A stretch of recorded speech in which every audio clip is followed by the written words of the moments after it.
Estamos iniciando o primeiro programa da nova temporada do Direito em Foco pela Docno TV, hoje conversando com a professora Alessandra Baião sobre o projeto integrador do primeiro e do quarto período. Professora Alessandra, seja bem-vinda a esse primeiro programa da nova temporada 2019. Obrigada. Estamos começando o semestre, bastante animados, recebendo os calouros logo e também dando sequência e continuidade com os alunos do quarto período. O projeto integrador, ele tem aí como origem, muito a sua participação, Você está envolvida com ele desde o primeiro momento.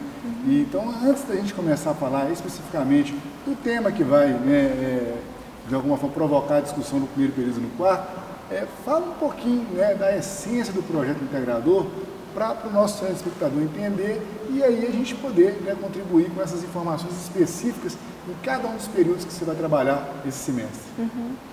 Bom, assim, o projeto integrador, ele começa 2 anos antes de ser colocado em prática, a ser pensado, Hoje, então, entre a formulação e a aplicação são 7 anos já no desenvolvimento do projeto integrador. Ele vem em atendimento a novas políticas educacionais e é um processo de desenvolvimento tecnológico-cultural que a sociedade enfrentou ao longo do tempo. Desde aquela época, 7 anos atrás, a gente vislumbrava que a metodologia acadêmica de ensino ia entrando em defasagem e isso era ano a ano. Aquela metodologia que nós chegávamos dentro da sala de aula e falávamos o que sabíamos e então o aluno nos ouvia e depois era avaliado por isso. A gente já vislumbrava que isso haveria um declínio muito grande a cada ano que passava. Então, no núcleo de área jurídico, a gente se reuniu para pensar em novas propostas tecnológicas. Hoje, tudo que a gente construiu há 7 anos atrás vem sendo muito ratificado pelo Ministério da Educação, nessa nova forma de pensar o ensino e aprendizagem, nessa perspectiva globalizante, o desenvolvimento das tecnologias e o quanto cada vez mais nós utilizamos os mecanismos virtuais, e o quanto a gente vai entendendo nesse processo pedagógico que quanto mais o aluno é o sujeito ativo da aprendizagem, mais isso entra na existência dele, no processo cognitivo, e a aplicabilidade disso depois, sem a gente, quando ele já se formou, é de uma forma mais concreta. Então, o projeto integrador, ele vem de encontro a essa nova perspectiva da educação e ele sempre teve um objetivo maior, proporcionar ao aluno uma habilidade e competência não só característica do profissional do direito, mas de todos os profissionais, que é a autonomia no processo de desenvolvimento da profissão, na busca daquilo que vai acrescer na sua profissão de um modo livre, consciente e, sobretudo, reflexivo, criticamente reflexivo. E a gente tem, assim, visualizado isso, os alunos que passaram pelo projeto integrador, eles apresentaram os trabalhos, eles se responsabilizaram durante o semestre com as atividades acadêmicas normalmente, não que os demais que não participaram não tivessem essa responsabilidade, mas o que se aprimorou foi essa aproximação do aluno com o conhecimento, com o produto daquilo que ele tinha que de alguma forma cumprir. E o ensino, a pesquisa e a extensão, ela faz parte desse contexto. O aluno consegue enxergar os componentes curriculares de uma maneira associada. Antigamente a gente tinha a impressão de que o aluno, quando ele ia estudar uma disciplina, ao que acabava, ele abria uma outra caixinha para poder entender a outra e isso ia ficando para trás. Hoje não, o aluno do quarto período, do quinto período, ele tem esse conteúdo mais relacionado. Isso contribui, a meu ver, com o desenvolvimento dele dentro do curso. É isso Na mesmo? verdade, eu arrisco a dizer que não só os alunos do quarto ou quinto período conseguem fazer esse mapa mental, ter essa sincronia nas disciplinas, mas os do primeiro, segundo e terceiro também.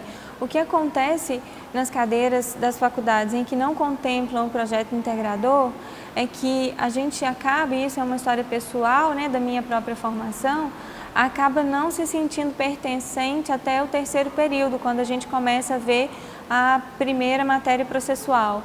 Aí a gente acha que a gente está se transformando em alguma coisa próximo de ser jurista. Mas o projeto integrador tem uma característica diferente. Eu não preciso esperar que o aluno chegue em determinada cadeira, por exemplo, de direito constitucional, para que ele saiba o que são os direitos fundamentais. Porque nas ações integrativas, todos os conceitos fazem sentido e todos eles passam do início ao fim por uma análise gradativa, edificante, né, em escala crescente, do que seja essa base fundamental dentro do processo do direito constitucional, que são os direitos fundamentais. Então, você tem um aluno que termina o primeiro período diferente do que ele entrou.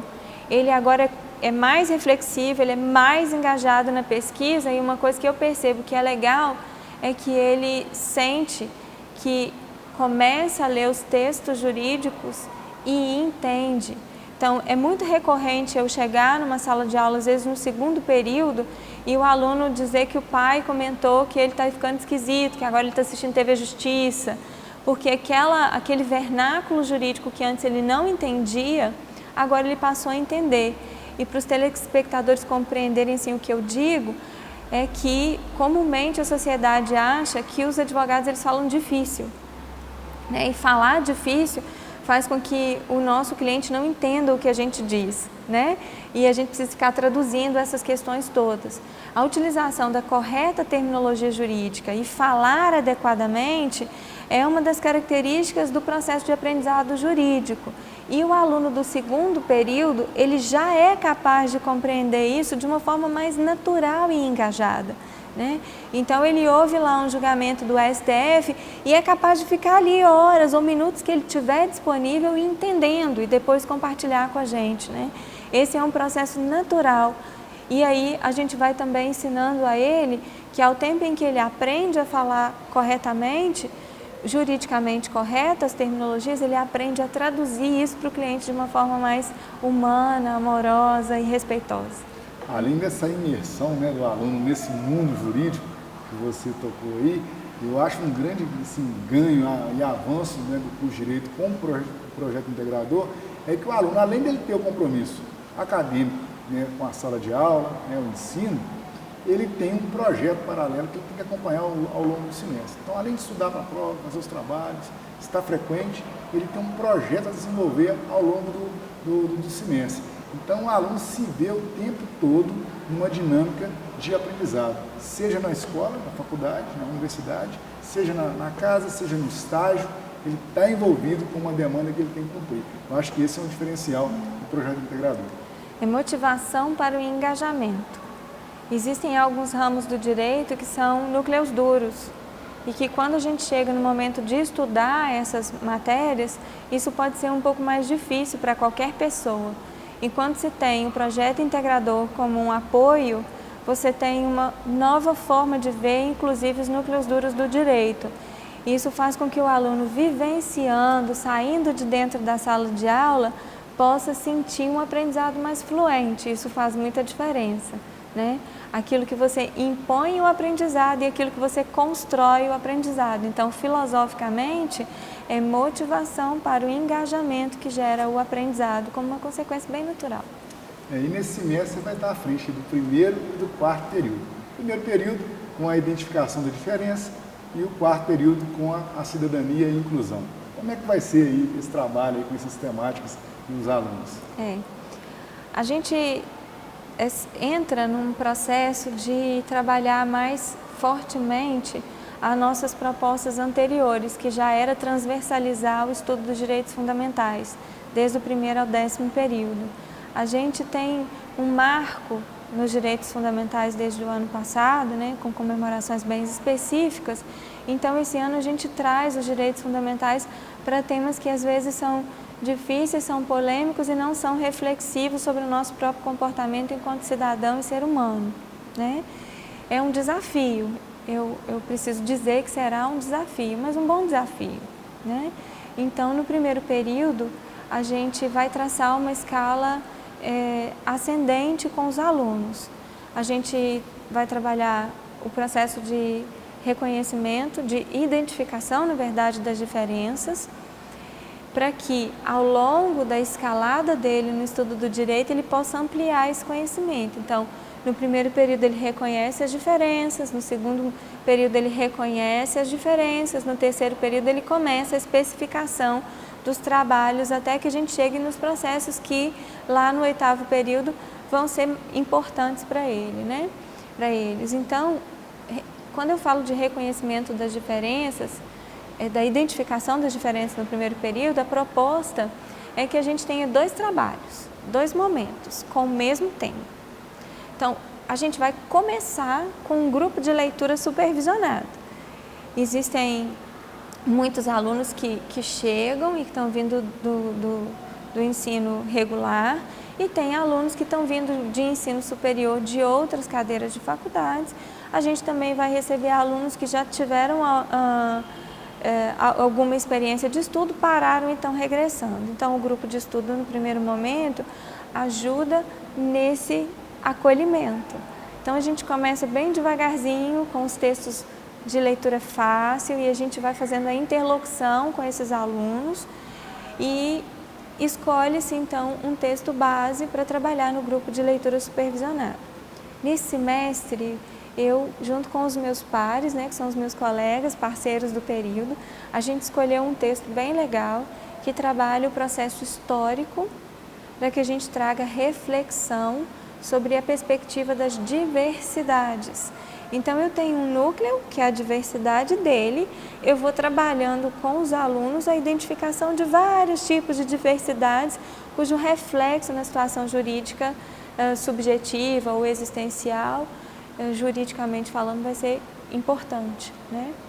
Esse trabalho, ele é um trabalho teórico de descoberta nas leituras primárias relevantes para o direito. A gente estuda um texto base e vai estudando vários outros temas que possam trazer outros conceitos e conteúdos sobre diversidade. E aí eu tenho um conjunto de professores que me apoiam. E nisso os alunos estão lá começando na introdução do estudo do direito, e os textos complementares vão trazer conceitos dessa disciplina para que eu vá fazendo uma pequena costura que traz sentido ao fato do aluno estar aqui nessa escola, né, no estudo do direito. E aí, além disso, eu tenho outros parceiros comigo. São os vários temas da formação geral. Estou aqui com a minha colinha, né, para a gente... Ciência política e a antropologia, que às vezes são matérias que não fazem sentido agora, mas que podem fundamentar boas decisões no futuro, né? Então, a gente traça essa costura com esses textos complementares e é um trabalho teórico. Aí, qual é o produto? O que no final isso gera, né? Isso gera um produto científico. No primeiro período, a gente trabalha com resenha crítica. Então, o que traz de ganho para o aluno? Ele sedimenta o aprendizado da metodologia jurídica, que ele também está estudando enquanto disciplina, e eu vou ajudá-la a fixar a normativa da ABNT, como é que é o esqueleto de um paper, e aí os textos complementares me ajudam a fazer a reflexão crítica sobre aquele texto que ele está analisando para mim. Ele vai trabalhar em grupo até que ele se sustente nas suas autonomias individuais. Isso é um manejo bastante importante no mundo em que a gente tem se socializado cada vez menos, né?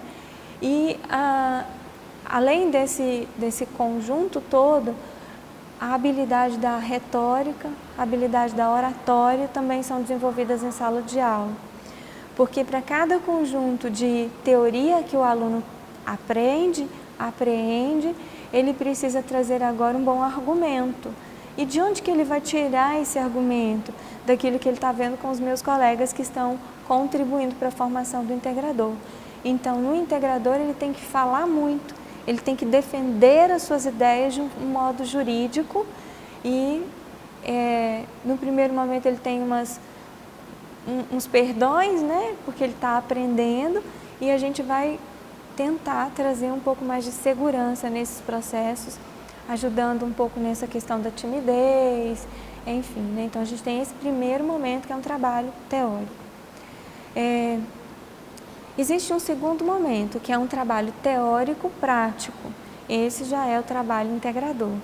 E a riqueza do trabalho teórico desenvolvido num grupo de leitura, ele agora vai ser concretizado na riqueza de um trabalho prático que envolve o desenvolvimento na sociedade. Eu vou chamar isso bem numa visão habermasiana de ir ao mundo da vida e aplicar isso no mundo da vida. né? Racionalizar o sistema. Isso aí, né? Eu poder tirar o sujeito daquilo que é só imaginário e ver de verdade como isso funciona na sociedade de Caratinga e região, porque o ensino jurídico da Docton, ele abrange uma região grande aqui. Então, essas outras cidades também têm a oportunidade de sentir, entender e visualizar aquilo que a gente constrói em sala de aula, né? E, às vezes, isso é um grande serviço social mesmo, né? Levar uma informação ao tempo em que o aluno escuta o sujeito ativo da sociedade, ele também diz para ela as novas descobertas que ele tem feito. E isso é fundamental para o que a gente constrói enquanto cidadania, enquanto democracia mesmo, né? Esse diálogo dos pares na sociedade e na comunidade em geral. Esse é o segundo momento do trabalho, né? Ele aprende a teoria, faz um grande produto científico e agora ele vem praticar. Aí eu penso que o telespectador está me perguntando qual é o produto, então, que se gera de um trabalho integrador. Ele é um produto também do mundo da vida. Pode ser grandes seminários, podem ser simulações, podem ser visualizações teatrais, que a comunidade tenha essa interface. Podem ser grandes ágoras, espaços públicos de debate, podem ser utilização dos espaços virtuais para a concretização de pequenos vídeos informativos à sociedade através dos temas estudados em sala de aula. Ele só tem que sair da sala de aula para ele entender que o direito é vivo. Se você que está em casa pudesse sentir essa palavra que eu digo, entenderia bem. Da hora que você acorda, da hora que você dorme, você vive o mundo jurídico.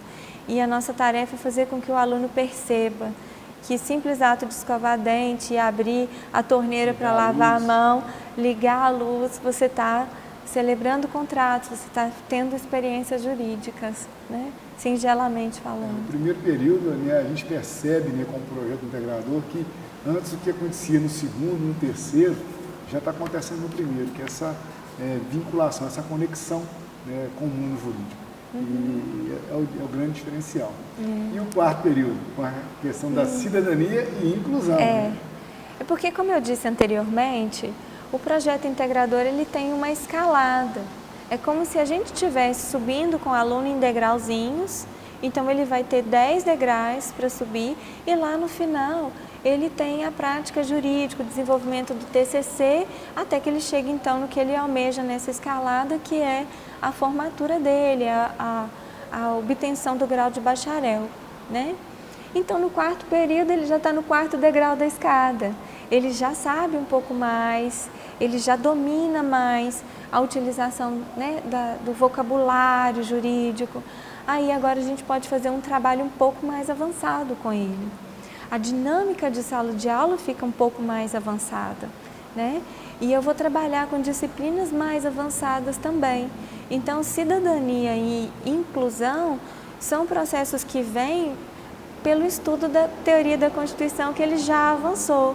E agora ele tem processo civil, ele já tem processo penal, ele já tem direito penal, ele já está em contratos lá na frente, né? E no quarto período da nossa grade curricular, tem uma matéria que vai nos ajudar muito, que é a psicologia jurídica. Então, esse alinhavar de um debate sobre cidadania e inclusão é bastante relevante. E ele vai ter 2 momentos como os outros períodos têm, que é um trabalho teórico no grupo de leitura e um teórico prático no trabalho integrador. E a especificidade, né? Como é que eu fiz um recorte? Eu vou agora trabalhar com ética, eu vou trabalhar com cidadania na visão de raça e etnia, que é um recorte daquelas diferenças que ele começou a estudar lá no primeiro período. E o que eu quero com isso? Eu quero mais contribuições para o debate democrático. Eu quero mais ações reflexivas e autorreflexivas, porque é fácil falar sobre raça e etnia como se esse mundo não me pertencesse. Então a psicologia jurídica me diz que você é um sujeito integrante ativo no mundo da vida, faz parte dele e vai também se responsabilizar nos seus atos nas questões jurídicas. Então, ele faz agora parte desse debate. Ele não precisa ser telespectador, ele é o sujeito mais ativo no processo e mais informativo a essa sociedade, né? E essa conexão, né, a gente percebe que às vezes a senhora Alessandra está no primeiro e no quarto período, né? O segundo e o terceiro, eles estão totalmente envolvidos nesse processo. Sim. E os demais períodos. Então a gente consegue visualizar, né, o curso de direito como um todo. Muito embora a gente tenha períodos, né, mas há uma sequência em que o aluno do primeiro período, ele já de alguma forma pratica situações que o aluno desse período está lá defendendo o trabalho com conclusão de curso, que ele está vivenciando. Então, o tempo todo, há um processo de experimentação teórico, como você bem destacou, prático, e o grande desafio agora é fazer essa conexão com a sociedade. Levar o curso de Direito para fora das paredes aqui da universidade e trazer a sociedade para dentro, né, desse espaço, para a gente cada vez mais avançar nos processos de debate, de discussão democrático, né? Esse processo dialógico de reconhecimento do outro vai contribuir para a identificação da diferença, mas o principal ainda, para aproximar o outro da nossa relação individual. A psicologia jurídica, como você bem apontou, você como psicóloga, né, não é simplesmente o entendimento do sujeito, né, em si, mas é o convívio, é tudo que está em volta dele. Então, eu acho que com o direito, com a filosofia, com a sociologia, né, com a antropologia que você bem citou, a filosofia do direito, essas disciplinas propedêuticas, elas contribuem para o preenchimento do mundo da vida, né, de cada um dos indivíduos, alertando eles o tempo todo que tem um mundo que está ali de fora. E que eles pertencem a esse mundo. E é sujeito ativo. E constrói também. E eles têm que, de alguma forma, perceber isso com respeito, né? Eu acho que a grande questão da Constituição, quando ela fala da solidariedade, da fraternidade, né, do respeito à diferença, é justamente situar todos nós nesse grande processo. O que eu queria ressaltar nisso tudo é que trabalhar o processo de ensino, pesquisa e extensão, desde o primeiro período até todo o restante do curso, faz com que esse meu aluno sinta e seja um cientista jurídico desde o início, porque ele contribui para a sociedade com aquilo que ele estuda, mas sobretudo com aquilo que ele pesquisa. A característica do processo do projeto integrador não é dar a informação, é dar o melhor caminho para que ele saiba buscar a informação. Eu vou parafrasear um professor meu que dizia que o caminho do professor, né, a função do professor é ensinar o melhor caminho para a biblioteca e que esse aluno saiba fazer um bom uso daquilo que ele desvendou, que ele descobriu, como o Paulo Freire diria, né? Quando ele descobre aquele mundo, ele descortina a sua visão turva, então ele pode ser um melhor agente e pertencer melhor a essa comunidade, né? Esse é o nosso trabalho, com o primeiro e com o quarto período. E a gente espera, né, que eles tenham os ganhos, que são os nossos maiores objetivos, o desenvolvimento de habilidades e competências bem específicas e necessárias para que ele seja um bom egresso, um bom advogado, um bom jurista, em qualquer área que ele for escolher. Então aqui a gente tem o desenvolvimento de oratória e da retórica, a habilidade de autonomia, a habilidade da leitura e da pesquisa, né? A gente tem a habilidade da correta utilização da terminologia jurídica e da escrita. A gente busca muito isso. Às vezes não é possível alcançar o nosso máximo enquanto docente. E a gente também aprendeu nesse tempo todo e vai aprendendo a cada dia a respeitar o limite de cada pessoa. Porque ao longo do desenvolvimento do processo, ele chega no final com algo muito próximo do 100% que a gente gostaria que ele desenvolvesse. E os processos monográficos ao longo desses 7 anos têm sido muito mais fluentes. E a gente tem tido alunos muito mais felizes e realizados quando eles saem da faculdade e alcançam seus objetivos. Isso é o nosso desafio, né, professor? Sim. Felizmente chegou ao fim, né? Queria muito agradecer aqui a sua presença. Eu que agradeço. O espaço vai continuar aberto para novos encontros aí ao longo desse ano, né? Muito obrigado pela sua participação. Eu que agradeço. Um bom semestre para nós, para todos nós, né? E para você aí na sua casa. Ok. O programa se despede. Até o próximo encontro.